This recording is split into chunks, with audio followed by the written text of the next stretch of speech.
Assalamualaikum warahmatullahi wabarakatuh. Kembali lagi bersama kami di channel Mawaddah Nasr Education. Semoga apa yang telah kita berikan di pertemuan-pertemuan sebelumnya, di video-video sebelumnya menjadi manfaat, dan mohon maaf bila ada yang keliru.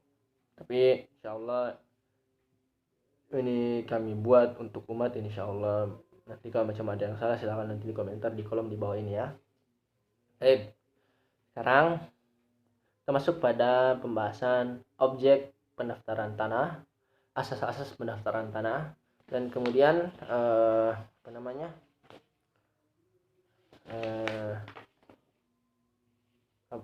tujuan diselenggarakannya pendaftaran tanah. Nah, sehingga kita akan bahas ini semua. Yang pertama, objek pendaftaran tanah. Nah, apa objek pendaftaran tanah itu?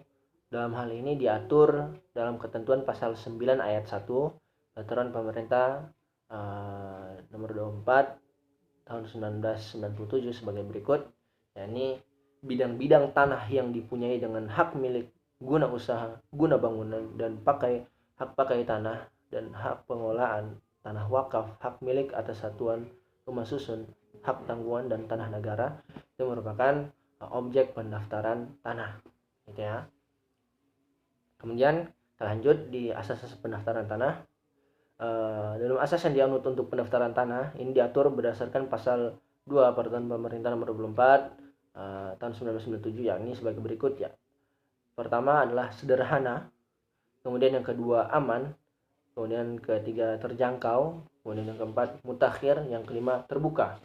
Nah, maksudnya apa? Yang sederhana itu adalah substansinya mudah dibaca atau dipahami oleh semua lapisan warga negara Indonesia, dan juga prosedurnya tidak perlu melewati birokrasi yang berbelit-belit, hanya perlu melewati seksi pendaftaran tanah saja. Jadi cuma cukup daftarkan pada pendaftaran tanah saja di pemerintah ya. Jadi insya Allah itu sederhana. Kemudian yang kedua aman.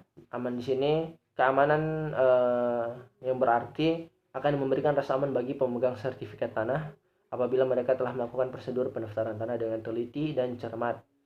Nah, jadi dengan adanya itu nanti mereka akan aman. Bisa jadi misalnya ada ini itu yang datang dan mengatakan mengklaim ini kondangan, dan mereka mengatakan kami punya sertifikatnya apa gitu, kami sudah membeli, kami ini begini. Akhirnya kalau macam ada terjadi sesuatu tinggal laporkan ke pemerintah.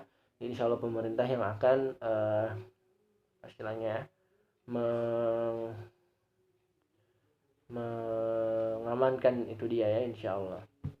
Kemudian terjangkau di sini ya ini berkaitan dengan kemampuan finansial seseorang untuk membayar biaya, khususnya harus memperhatikan agar tidak memberatkan pihak-pihak yang ekonominya lemah. Intinya agar jangan sampai pihak ekonomi lemah tidak melakukan pendaftaran tanah hanya karena masalah tidak mampu membayar. Nah, jadi di pasal ini dalam asasnya adalah bahwa kan bisa jadi memang orang dulu gitu kan, mereka cuma petani atau apa, dan bisa jadi mereka tidak punya uang tapi mereka punya tanah yang luas gitu ya. Nah, bisa jadi punya 1 hektar 2 hektar, sedangkan kalau misalnya mau didaftarkan begitu mereka tidak punya biaya. Nah, sehingga dalam hal seperti ini terjangkau asasnya. Kalau macam masih bisa membayar di bawah sekian, kalau tidak bisa sama sekali maka itu akan insya Allah ditanggung oleh pemerintah. Kemudian yang keempat asasnya adalah mutakhir, yakni setiap data yang berkaitan dengan pendaftaran tanah haruslah data yang terbaru yang menunjukkan keadaan real pada saat yang sekarang. Setiap ada perubahan fisik atau benda-benda di atasnya atau hal yuridis atas tanah harus ada datanya. Yakni intinya adalah mutakhir, selalu ada pembaruan. Kalau macam terjadi ini ya ini lagi, kalau macam terjadi sesuatu perubahan, ada penggantian orang, penggantian hak milik, itu semua harus dimutakhirkan datanya.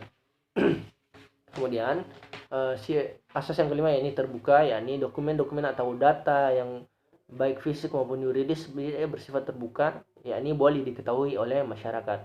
Nah, ini bertujuan agar bila ada hal-hal yang menyimpang disembunyikan itu dapat diketahui gitu ya. Nah, kok ini begini, kan itu bisa terbuka ya. Kemudian tujuan diselenggarakannya pendaftaran tanah ini untuk apa sih gitu. Pertama, ini menurut ahli hukum ini di bukunya AP Parlindungan disebutkan bahwa tujuan pendaftaran tanah ialah untuk kepastian hak seseorang. Kemudian di samping untuk penggalakan suatu sengketa perbatasan dan juga untuk menetapkan suatu perpajakan. Nah, jadi maksudnya kepastian hak seseorang ini adalah hak seseorang itu menjadi jelas. Misalnya, apakah hak milik hak guna usaha ini atau hak guna bangunannya ini adalah milik dia begitu. Sehingga ketika orang punya hak begini, maka negara akan membela itu, ya. Tidak akan dibiarkan begitu saja. Kemudian dia juga misal dalam ini tujuan diselenggarakannya pendaftaran tanah ini untuk pengelakkan suatu sengketa perbatasan.